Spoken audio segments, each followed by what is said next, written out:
അകക്കണ്ണിന്റെ കാഴ്ചയിൽ പഠനത്തിലും കലയിലും ഒരേപോലെ കഴിവ് തെളിയിക്കുകയാണ് അംന ഫാത്തിമ എന്ന 7ാം ക്ലാസ്സുകാരി. Chandrappinni Perumpadappa SRV UP school വിദ്യാർത്ഥിയായ അംന ജന്മനായുള്ള കാഴ്ച പരിമിതിയെ മറികടന്ന് ഇച്ഛാശക്തിയുടെ പ്രതീകമാണ്.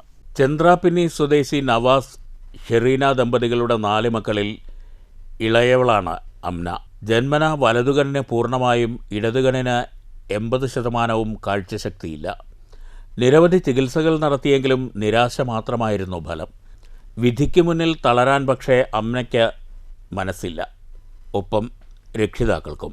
ചെറിയ ക്ലാസ് മുതൽ തന്നെ അംന പഠനത്തിൽ മികവ് കാണിച്ചു തുടങ്ങിയിരുന്നു. അധ്യാപകർ അടുത്തിരുന്ന് പാഠഭാഗങ്ങൾ ഒരു തവണ വായിച്ചു കേൾപ്പിച്ചാൽ മതി, അതിലെ ഏത് ചോദ്യത്തിനും അംന തെറ്റാതെ ഉത്തരം പറയും. പുസ്തകങ്ങൾ കണ്ണിനോട് ചേർത്ത് വെച്ചാൽ പൂർണ്ണമായി വായിക്കാൻ കഴിയുമെന്നായതോടെ അക്ഷരങ്ങളോടും പതിയെ അംന കൂട്ടുകൂടി. പുസ്തകത്തിലും മറ്റും വലിയ അക്ഷരത്തിൽ എഴുതിയാൽ അംന അതെല്ലാം കുറച്ച് സമയമെടുത്തായാലും വായിക്കും. കയ്പമംഗലം കൂരിക്കുഴി GLP സ്കൂളിൽ നിന്ന് 5ാം ക്ലാസ്സിലാണ് ചന്ദ്രാപിന്നി SRV UP സ്കൂളിലേക്ക് അംന എത്തുന്നത്.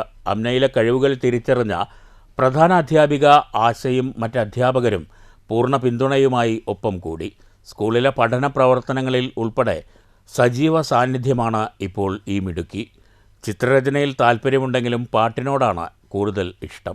എൻ്റെ വിദ്യാലയത്തിലെ 7ാം തരത്തിൽ പഠിക്കുന്ന കുട്ടിയാണത്, അംന ഫാത്തിമ. നമ്മുടെ വിദ്യാലയത്തിൽ ഈ കുട്ടി എത്തുന്നത് 5ാം തരത്തിലാണ്. പക്ഷേ ഈ കുട്ടിയുടെ ഒരു പ്രശ്നം എന്താ വെച്ചാൽ 2 കണ്ണിനും കാഴ്ചയില്ല എന്നുള്ളതാണ്.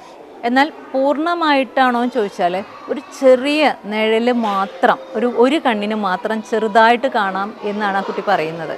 അത് എങ്ങനെ കാണുന്നതൊക്കെ തന്നെ നമ്മൾ പുസ്തകമാണെങ്കിൽ വളരെ ക്ലോസ് ചെയ്ത് കണ്ണിനോട് ചേർത്ത് പിടിച്ചാൽ മാത്രമേ ആ കുട്ടിക്ക് അത് കാണാൻ പറ്റുള്ളൂ. അത് ഒരു കണ്ണിനാണ് പറയുന്നത്, കണ്ണിന് ചെറിയൊരു നിഴൽ പോലെ. 2 കണ്ണും മാറ്റി വയ്ക്കാനാണ് ഡോക്ടർ പറഞ്ഞിട്ടുള്ളത്. കണ്ണുകൾ ഇതുവരെ ലഭ്യമായിട്ടില്ലാത്തതിനാലാണ് നമ്മൾ കണ്ണ് മാറ്റിക്കൽ സർജറി നടത്താത്തതെന്നാണ് രക്ഷിതാക്കൾ പറഞ്ഞത്. ഇപ്പോഴും അത് ലഭ്യമാണെങ്കിൽ നമ്മളത് മാറ്റിവെച്ച് അവൾക്ക് കാഴ്ച കിട്ടാനായിട്ട് ഞങ്ങളും പ്രാർത്ഥിക്കുകയാണ്. അവളുടെ പ്രത്യേകതകൾ എന്തൊക്കെയാണെന്ന് വെച്ചാൽ നന്നായി പാടുമെന്നുള്ളത് തന്നെയാണ് ഏറ്റവും വലിയൊരു കാര്യം. അതുകൂടാതെ അവൾ ചിത്രം വരയ്ക്കും. അപ്പോൾ ഈ കുട്ടിക്ക് ചിത്രം വരയ്ക്കാമെന്ന് നിങ്ങൾ ചോദിക്കുക എങ്ങനെയാണ് വരയ്ക്കാമെന്ന്. അത് ഈ ഞാൻ പറഞ്ഞില്ലേ, ഒരു ചെറിയ നിഴൽ വെച്ചിട്ട് ആ കുട്ടിക്ക് മുഴുവൻ കണ്ടിട്ടൊന്നും അല്ലെങ്കിൽ പോലും അവളുടെ ഭാവനയിലുള്ള ആ ഇത് വെച്ചിട്ടാണ് അവൾ മുഴുവൻ ചിത്രങ്ങളും വരയ്ക്കുന്നത്. ഒരുപാട് ചിത്രങ്ങൾ വരച്ചിട്ടുണ്ട് ഈ കുട്ടി. അപ്പോൾ അതൊക്കെ ഒരു വലിയ സംഭവമാണ്. പക്ഷേ പഠനത്തിലും ഈ കുട്ടി മുൻപന്തിയിലാണെന്നുള്ളതാണ് മറ്റൊരു കാര്യം. പഠനത്തിൽ നമ്മൾ പറഞ്ഞു 5ാം ക്ലാസ്സിൽ വരുമ്പോൾ ഈ കുട്ടി അക്ഷരങ്ങൾ ചിലതൊക്കെ കാണാൻ തിരിച്ചറിയാമെന്നല്ലാതെ മുഴുവനൊന്നും തുടർന്ന് വായിക്കാനുള്ള ശേഷി ആയിട്ടുണ്ടായിരുന്നില്ല.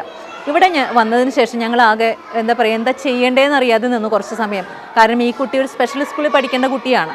പക്ഷേ ഇത്തരത്തിലുള്ള കുട്ടികൾക്ക് നമുക്ക് വേണ്ടത് ഒന്നുകിൽ ബ്രെയിലി ലിപി അറിയുന്ന ആരെങ്കിലും വേണം. നമ്മുടെ വിദ്യാലയങ്ങളിലൊന്നും തന്നെ അതില്ല. അതുപോലെ VRCയിൽ നമുക്ക് അത്തരത്തിലുള്ള ഒരു അധ്യാപനം കിട്ടാനില്ല.